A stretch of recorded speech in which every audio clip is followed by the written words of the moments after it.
bago ka pa lang sa ating channel, please do like, subscribe, and press that notification bell para updated ka sa mga bago nating videos. Well, Cuadro Alas nakahanap ng katapat na promoter, mga kaibigan.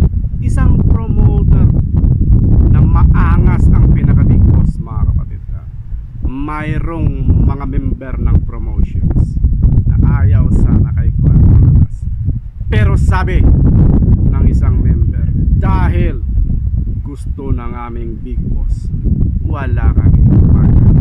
Well, ito na kaya ang mga maaangas ay nagtatandem na, mga kaibigan. Well, tingnan natin kung anong mangyayari sa unang laban ng angas ng Pinas. Sino magiging kalaban? Tune up ba ito or isang title fight? Malamang tune up kasi bago pa lang, mga kapatid. Anong division? Malamang 126 dahil pigang-piga na at bigat na si Cuadro Alas sa 122, mga kaibigan. Well, kaabang-abang ito.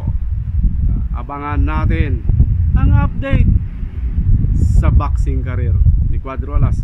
Ngayong mayroon na siyang bagong promotions, and siyempre kaabang-abang kung ano ang mangyayari sa mga wannabes alipuris ni Cuadro Alas. Kung ganun pa rin ba ang kaniyang mga alalay, mga kaibigan. Yung mga pilit dumidikit at pilit nagiging wannabe brothers ni Cuadro Alas. Yun ang kaabang-abang kung ano ang magiging part nila ngayong may bagong promosyon na si Cuadro Alas. Well, abang-abangan natin yan, guys. Yan ang talagang nakaka-excite. Thank you so much for watching and see you on my next video. Bye bye.